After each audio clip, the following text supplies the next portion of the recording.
with each other. Things like religion and race and gender, these things serve only to divide us and give us things to argue about, things to be confrontational about. Can we instead maybe try and find a little bit of common ground, some ideas that can bring us together, some ideas that can unite us? Because it is really important that we unite and come together to try and fight the ever-increasing inequality that's going on in this world.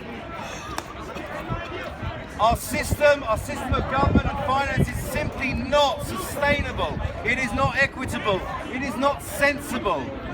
Our financial system creates nothing but debt. It enslaves individuals, it enslaves nations, it enslaves governments into perpetual inability to pay off their debts. They then have to restructure their economies as the banks tell them to do it.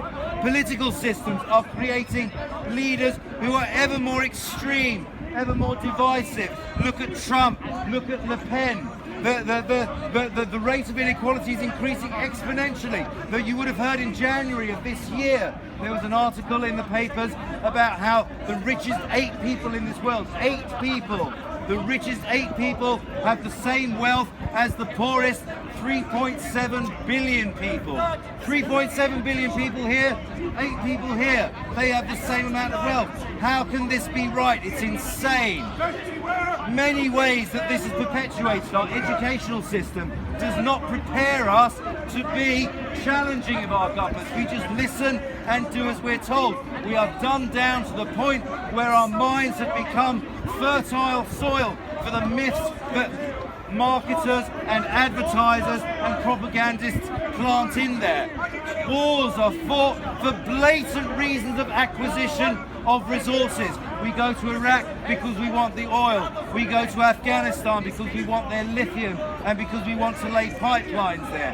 Every single war we fought for the last 50 years has been for one reason and one reason only: gaining control of the local resources and installing permanent military presences there. Plenty of money, right? Always plenty of money around to fight wars with. Plenty of money to bail out bankers with.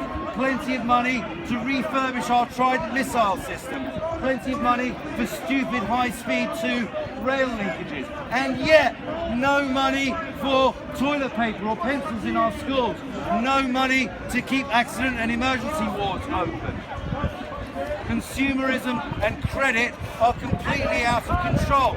Workers are exploited all over the world, being paid less than $1 a day to dig cobalt out of the ground. No protective equipment. Children as young as 4 dying so that we can have cobalt for our mobile phones. It simply cannot go on like this. It's a bloody mess. Our system is dysfunctional in many, many, many ways. Not to mention unbelievably wasteful. Our energy is still now being produced primarily by burning fossil fuels, despite the fact batteries have been around since 1800, fuel cells have been around since 1839, solar panels since 1954, windmills and water mills have been around for centuries. They've been generating power for 100 years now. We've got geothermal, we've got tidal power. These things have not even begun to be exploited yet. Why not? Because oil companies like to sell us oil, and they control our governments to the point where they are now allowed to drill in the Arctic, they're allowed to drill in Greenland, they're allowed to permanently defile the face of the earth so that we can continue to buy more oil. Of the 32 million cars currently registered in the UK, at any given moment, between 80 and 99% of those cars are simply parked on the side of the road, not doing anything, not working for us. All of that metal, all of that rubber, all of that glass, just sitting there, not serving us, blocking 2 lanes of the road with permanently parked cars where traffic cannot pass through. In a sensible world, we would have come up with some kind of car sharing scheme by now, where a dozen people jointly own one car and they figure out how to share it sensibly between them. Why have we not done this? Very simple. Changing tyres, refueling cars, insuring cars, MOTing cars, replacing, upgrading, financing new cars. All of these things are significant revenue streams for big oil and car companies. So it is in their interests to have us keep buying as many cars as possible, despite the fact it's unbelievably wasteful. Why do we still produce all of our energy, sorry, not all, but most of our electricity? In a sensible world, we will be producing it locally, using sustainable, renewable sources, not polluting the atmosphere, not creating piles of nuclear waste, which is still going to be radioactive in 100,000 years' time. Oh God, my throat is going. Excuse me, I need just a little bit of a prompt. Our farmers, another ridiculously wasteful thing. Our farmers are paid subsidies by our government to overproduce crops. They then get another payment to destroy those same crops. The overproduction of food in the Western world is more than enough to feed all the poor people in the starving parts of the world. Our pharmaceutical companies make hundreds of billions of pounds of profits every single year, and yet we still have upwards of 100,000 people die every single day on this planet, a third of them children, because of poverty and because of preventable disease. In a sensible world, surely this simply could not happen. When jobs are automated, a machine, a robot is invented to do a job that humans used to do. In our world, what that means is people lose their jobs, they don't earn money, they can't support themselves, they can't support their families. In a sensible world, if a dull, boring, dangerous job is automated, it should be a cause for celebration. People don't have to do this shitty job anymore. People have more time to spend with their families, more time to spend on leisure. But that's not how our world works.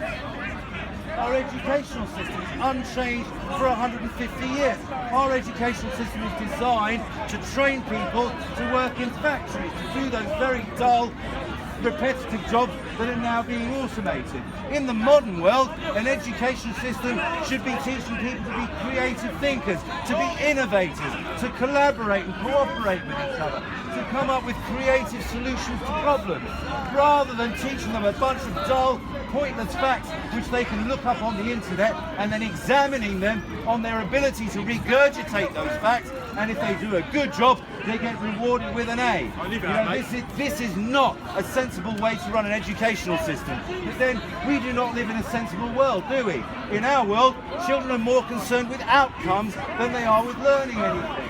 They're more concerned with popularity than they are with integrity. They're more concerned with image than they are with character, more concerned with blame than they are with responsibility. In our world, people spend more time with their phones than they do with their friends. In our world, people spend more money on servicing their debts than they do on servicing their families.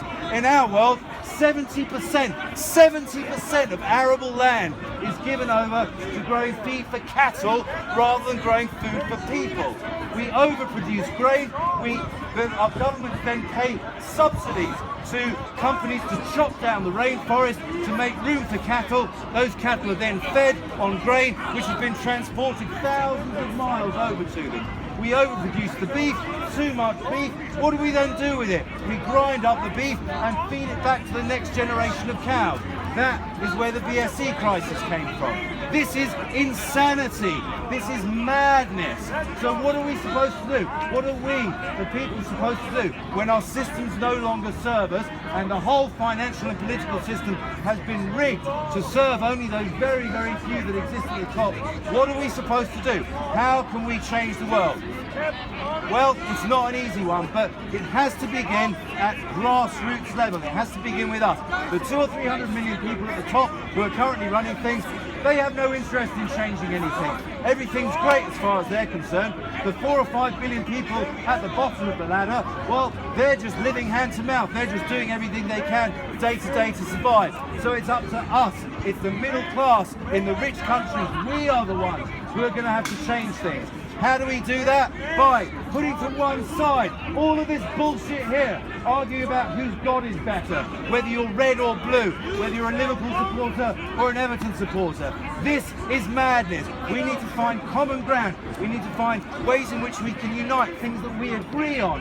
Put to one side the stuff we disagree about. We're always going to disagree about stuff. Let's leave that and think about the things where we can actually cooperate. The internet is an amazing thing. Using the power of the internet, we can communicate ideas with each other. One community comes up with a way to solve a problem, they can instantly communicate that solution to the rest of the world. Other communities can take that solution, modify it, adapt it, improve it, send it back out there again. With people all over the world collaborating with each other, sharing ideas, sharing solutions. We can come up with our own solutions to our own problems. Turn away from the centralised control structures of government and finance, and eventually, if enough people can do this, they will become powerless, they will become obsolete, they will become irrelevant. Finally then, they may collapse and we can build something more resembling a human society out of the rubble. That's pretty much all I have to say, but I would very much welcome anyone who wants to ask anything, talk a little bit. We have leaflets here, we've got little slips of paper to websites if you want to learn more, but please start thinking about these things, because really we are talking about an extinction level event here. The reason that human beings are the dominant species on this planet right now is because of our ability to collaborate and work together and share. All of this that you see around you today, the argument, the fear, the division, the separateness, this is the beginning of the end of us as a species. If we can't figure out a way to leave our differences aside and come together, we are coming to an end as the dominant species on this planet. Thank you very much for listening. Those of you who did, I appreciate it.